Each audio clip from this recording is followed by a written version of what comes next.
Oi, gente! Aqui é a Ana, lá do Instagram Ana Sendo Clara e da equipe de mentores da A Mentoria. E eu quero te falar nesse vídeo de hoje de técnicas para você usar na reta final para poder aumentar o seu número de acertos e fazer o melhor Enem da sua vida. Então vamos lá!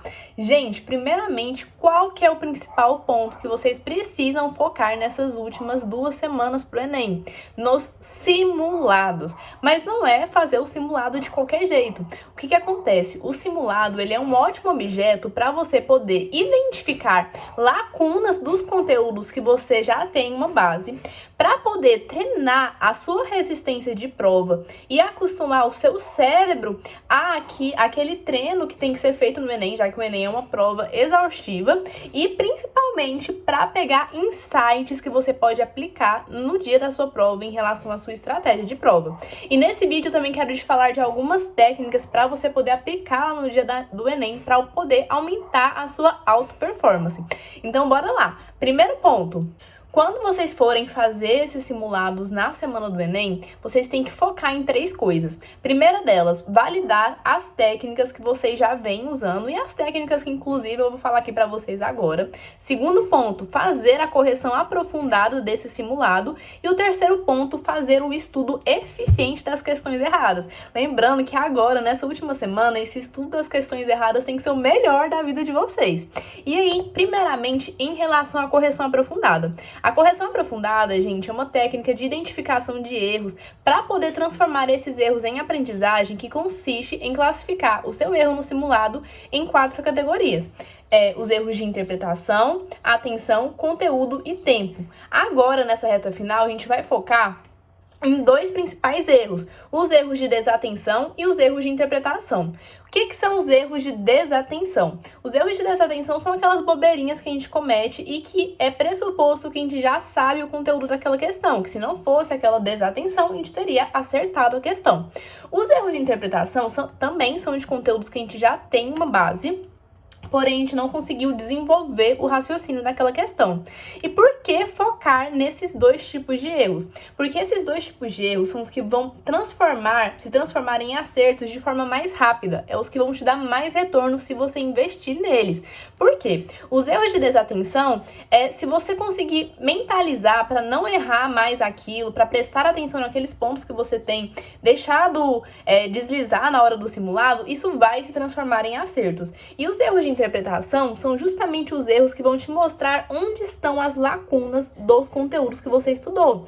Porque o que acontece? Às vezes a gente acha que a gente domina o conteúdo, que a gente tem uma base bem estabelecida desse conteúdo, só que quando a gente vai fazer uma questão, a gente não consegue interpretar e desenvolver o raciocínio dela. E aí a gente tem o erro de interpretação e é justamente através da correção desses erros que a gente identifica qual lacuna que tinha naquele conteúdo. E por que não focar nos erros de conteúdo agora? Gente, não dá mais tempo de aprender conteúdos que você ainda não domina. Agora, a forma mais estratégica e mais eficiente é justamente encontrar as lacunas dos conteúdos que você já tem uma base. Porque isso sim vai ser uma forma rápida de transformar esses erros em acertos. E aí eu queria trazer aqui 2 técnicas para poder melhorar os erros de desatenção de vocês e para aumentar a alta performance na prova de vocês em relação à atenção e à concentração. A primeira delas é a técnica CE, a técnica do comando estratégico. O que é a técnica do CE? Toda vez que você for fazer uma questão, depois de ler ela, depois de ler o enunciado dela, você vai se dar um comando. Isso mesmo, você vai falar mentalmente qual que é o comando que o seu cérebro tem que fazer naquela questão. Então, por exemplo, se a questão fala assim, qual que é a média dos salários em 2020? Antes de fazer a questão, vai se falar para você mesmo. Ana, nessa questão você tem que procurar a média dos salários em 2020. E pode parecer bobeira, mas só de dar esse comando para o seu cérebro, ele já vai conseguir concentrar bem mais e os erros de desatenção eles vão diminuir. E a segunda técnica, gente, é a técnica da respiração consciente, a técnica da respiração de prova. O que acontece? O Enem ele é uma prova de resistência, como eu falei lá no início. E aí, muitas vezes, acontece da gente ficar com a cabeça pesada, da nossa concentração diminuir, do nosso ânimo na prova diminuir. E a técnica da respiração consciente ajuda justamente nesses fatores. Antes de explicar para vocês, deixa eu falar de uma teoria da neurociência relacionada à aprendizagem que ajuda a explicar o porquê dessa técnica. A gente tem dois tipos de concentração, a concentração focada e a concentração difusa. E o nosso cérebro trabalha alternando entre esses dois tipos de concentração. A focada é justamente quando a gente está ali na hora da prova, focado na questão, focado em resolver, em ler aqueles problemas. Agora, a concentração difusa é quando a gente desvia o nosso olhar, quando a gente pensa em outra coisa. O nosso cérebro, ele trabalha assim, ele trabalha oscilando as nossas concentrações. Só que o que acontece? Na hora da prova, acaba que a gente usa somente a concentração focada, porque a gente está ali sobre alta pressão, né? E a gente não desvia o olhar da prova. E aí, no que se baseia essa técnica da respiração consciente? Toda vez que você terminar de fazer uma questão e for começar outra questão, você vai tirar o seu olhar da prova e vai fazer uma respiração consciente. O que seria essa respiração consciente? Você vai inspirar e expirar, prestando atenção no ar entrando e no ar saindo do seu nariz. E aí, gente, isso vai ajudar a trabalhar essa questão da concentração difusa e de quebra vai ajudar a trabalhar a sua concentração. Quando a gente presta atenção no ar entrando e saindo, a gente trabalha a questão do mindfulness e a gente consegue ficar mais presente ali na hora da prova. E ainda por cima, a gente consegue oxigenar melhor o nosso cérebro e isso tudo contribui para a gente ter alta performance ali na hora da prova.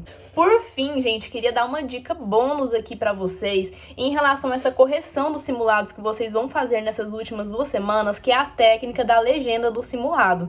Quando vocês estiverem fazendo o simulado, na hora de fazer cada questão, vocês vão classificar as questões em 3 categorias. As questões que vocês têm certeza, as questões que vocês têm dúvida e as questões que vocês não sabem. Então, relembrando, certeza, dúvida e não sabe. Eu gostava de usar C, D e N para simbolizar certeza, dúvida e não sei. E aí, por que fazer isso? Na hora de fazer o simulado, você vai fazer essa classificação e aí na hora de corrigir, você vai focar bastante em estudar aquelas questões que você tinha marcado certeza, mas errou, e aquelas questões que você tinha marcado dúvida, mas acertou. Por que você vai fazer isso? Porque ao identificar essas questões, você vai encontrar lacunas dos conteúdos que você domina aí. E isso vai te render acertos. Então, gente, eram essas técnicas que eu queria passar para vocês. Espero que vocês façam a melhor prova da vida de vocês e contem comigo, contem com a mentoria para orientar vocês nessa reta final.